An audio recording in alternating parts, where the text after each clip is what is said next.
राधे राधे, हर हर महादेव हमारी सभी माता और बहनों, और जो भी हमारे इस गीत को सुन रहे हैं, आप सभी का सीमा देहाती लोकगीत चैनल में स्वागत है।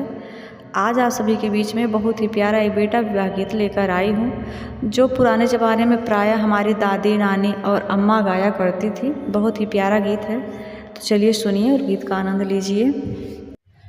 घोड़वा चढ़ल आवई दुल्हे कवन राम ठाढ़ी मालिनिया दुकान जी। हो घोड़वा चढ़ल आवई दुल्हे कवन राम ठाढ़ी मालिनिया दुकान जी। कवना जरूरत तो हई लगी हो दुल्हे राम, आया तू बड़े बीनु सार जी।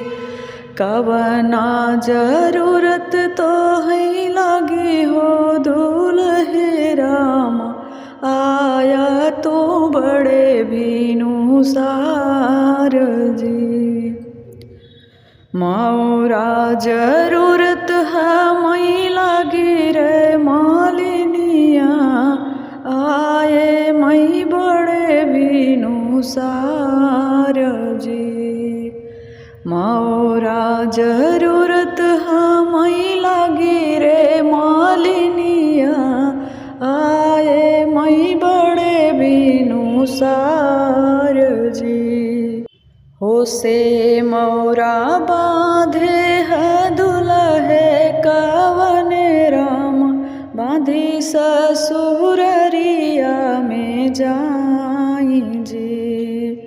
से मौरा बांधे है दुल्हे कवन राम, बांधी ससुररिया में जाई जी।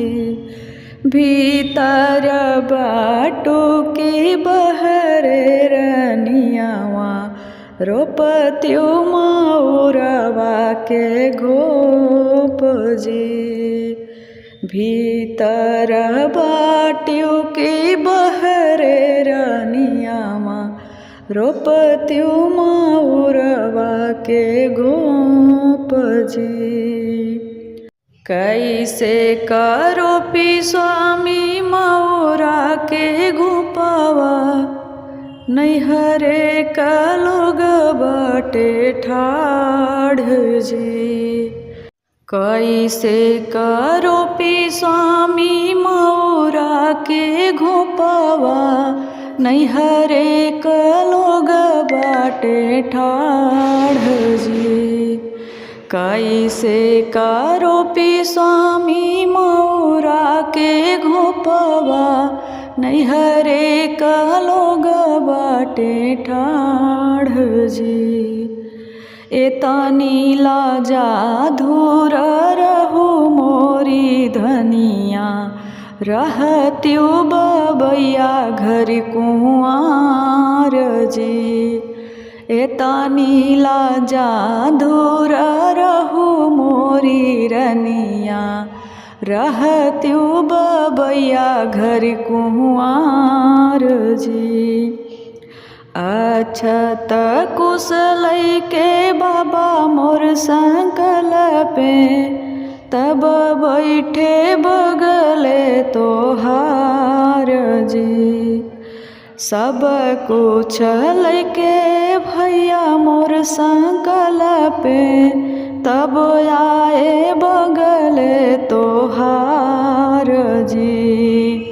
सब कुछ लैके जे भैया मोर संकल्पे, तब आए बगले तोहार जी।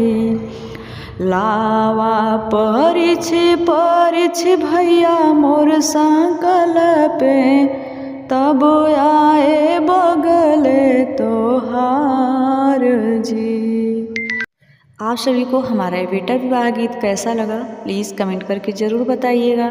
और चैनल पर नए हैं तो प्लीज़ चैनल को लाइक सब्सक्राइब कीजिएगा और वीडियो को शेयर कीजिएगा और हमारा सपोर्ट कीजिएगा। धन्यवाद।